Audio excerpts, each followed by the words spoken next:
So again, I remind you, this whole event we're talking about, this whole temple, and everything that's going on here in chapter 11, 12, and 13, see on the map, or I mean the slide in front of you, that's Daniel 9, 24 to 27.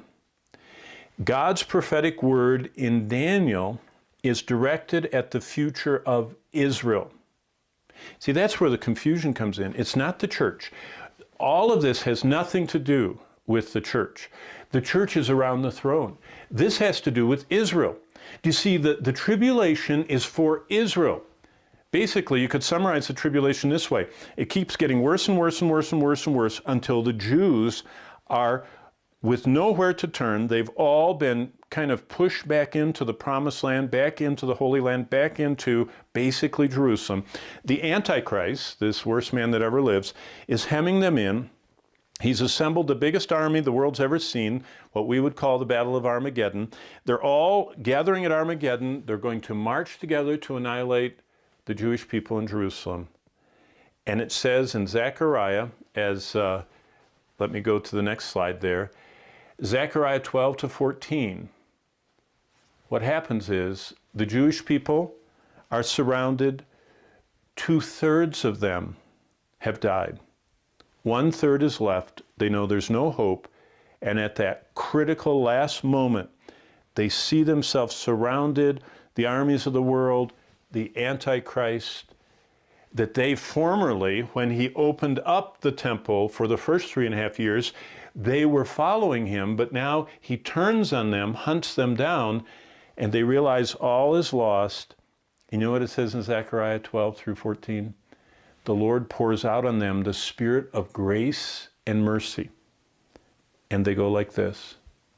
And they look up and they say, only you can save us. And at that moment, Jesus breaks through the clouds with all the armies of heaven behind him, including us. By the way, you're going to go to the Holy Land. Everybody gets to go to the Holy Land on horseback, riding behind Christ at the climactic crescendo, the second coming of Christ. That's what the second coming is. Jesus comes back to rescue the Jewish people because Iran, all the coalition of nations are fighting with the Antichrist, World War III, attacking Jerusalem because Satan wants to destroy Israel. Wow. That's Zechariah 12 through 14. That is God's wrath. And that is what Israel and Armageddon have to do with the future. And so all of that is tying together the scripture. Now remember, the book of Revelation draws together over 800 allusions, quotations, verses, prophecies from all the rest of the Bible and combines them in what we would say is chronological order. Look at the next slide. Jerusalem in the tribulation period. The tribulation is when all the nations of the earth turn against the Jews. Where's that? Zechariah 14, 3 and 4. It says, then the Lord will go forth and fight against those nations. That's the second coming of Christ. That's what we're going to see in Revelation 19. The Lord, Jesus Christ, clothed, riding at the front of the armies of heaven, with King of Kings and Lord of Lords written on him in this white garment, comes breaking through the atmosphere, piercing the clouds, and all of a sudden that army that's surrounded and decimating Jerusalem looks at what the Jewish people are looking at, because the Jewish people all start looking up and they see their Messiah, and it says they believe on the one whom they pierced. They believe on the Lord Jesus Christ. And so the Lord fights against the nations. Zechariah 14:3 says, as when he fights in a day of battle. And look at this. And on that day, his feet will stand on the Mount of Olives, which is in front of Jerusalem. And of course, we know what happens. He comes down. By the way, this is where the Mount of Olives is right here. This is the Kidron Valley. This is the Mount of Olives. And Jesus comes down to stand on the Mount of Olives right here. And when he does, it says an earthquake splits the Mount of Olives. And part of it moves to the north and part of it moves to the south.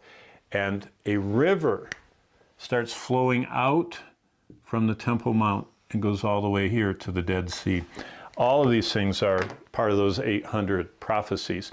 Let me show you a map. This map was in Bloomberg, as in Bloomberg News Service, as in the largest financial news service in the world. This is what they call the Middle East Cold War.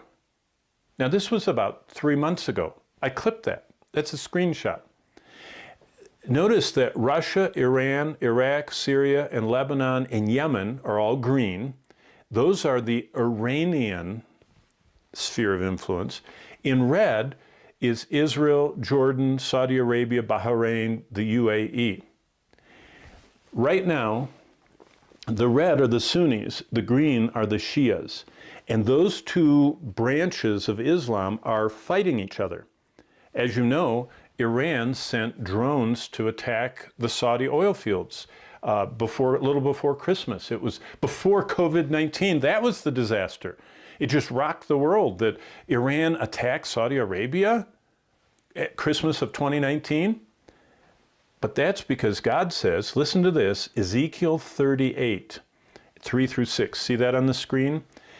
Thus says the Lord, behold, I am against you, O Gog, prince of Rosh, Meshech, and Tubal. I will turn you around, lead you and all your armies, horses and horsemen, splendidly clothed, a great company, all of them handling sword. Now look at the list. Persia. Now wait a minute. Persia? Yeah. Up until 1947, Iran was called Persia.